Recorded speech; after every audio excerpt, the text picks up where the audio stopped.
علامہ ابن رجب حنبلی ہوا یہ کہ جب ابن تیمیہ رحمہ اللہ نے یہ مسئلہ اٹھایا نا، اس سے پہلے تو امت متفق، امام طحاوی کے دور میں کچھ لوگ اختلاف کرتے تھے، ہو سکتا ہے وہ شیعہ رافضی ہوں، کیونکہ امام طحاوی نے اسی بحث میں آخر میں اجماع نقل کیا کہ یہ اجماعی مسئلہ ہے، خود اس کو مانا ہے کہ اجماعی مسئلہ ہے۔ تو اب مجھے ایک بات بتاؤ، ابن تیمیہ رحمہ اللہ نے پہلے یہ رائے قائم کی تھی، ایک رسالہ لکھ دیا اس پہ، تو اختلاف پیدا ہو گیا امت میں۔ پھر ابن قیم ان کے شاگرد، قابل احترام، بہت علمی کام کیا انہوں نے، لیکن انسان ہے، غلطی ہو سکتی ہے، انہوں نے پھر اسی رائے کو فالو کیا۔ ان کے شاگرد علامہ ابن رجب بہت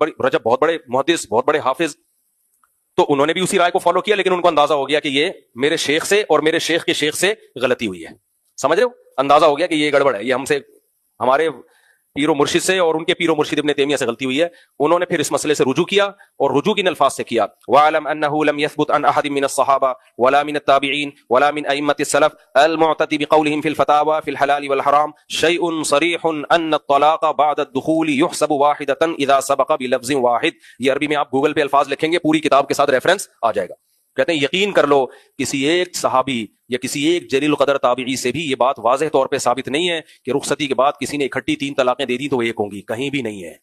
سمجھ رہے ہو۔ تو اجماعی مسئلہ ہے، لہذا انہوں نے پھر اس سے رجوع بھی کیا، رجوع کا اعلان بھی کیا۔ اس کے بعد سے پھر سعودی عرب میں چونکہ فقہ حنبلی کو فالو کیا جاتا ہے، سعودی عرب میں بھی 3 طلاقوں کو 3 ہی کہا جاتا رہا ساری دنیا میں۔ اب 10 20 15 20 سال سے قانون چینج ہونا شروع ہوئے، سعودی عرب میں بھی 3 کو 1 کر دیا انہوں نے۔ تو سعودی عرب ایک وہ ہے جو نبی کے دور سے اب تک چلا آ رہا تھا، اس میں 3 ہوتی تھیں، اور ایک وہ ہے جو نئی گورنمنٹ میں چل رہا ہے، اور آج کے مفتی ہیں ان میں کچھ 3 کو 3 کہتے ہیں، کچھ 3 کو 1 کہتے ہیں۔ ہماری صحت پہ کوئی فرق نہیں پڑتا، سارے سعودی عرب سلفی، اہل حدیث، شیعہ، حنفی، مالکی، شافی، سارے مل کے بھی اب 3 کو 1 کہہ دیں، ہماری صحت پہ کوئی فرق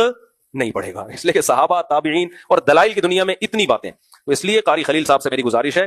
کہ آپ ترجمہ کم از کم پورا کر دیا کریں۔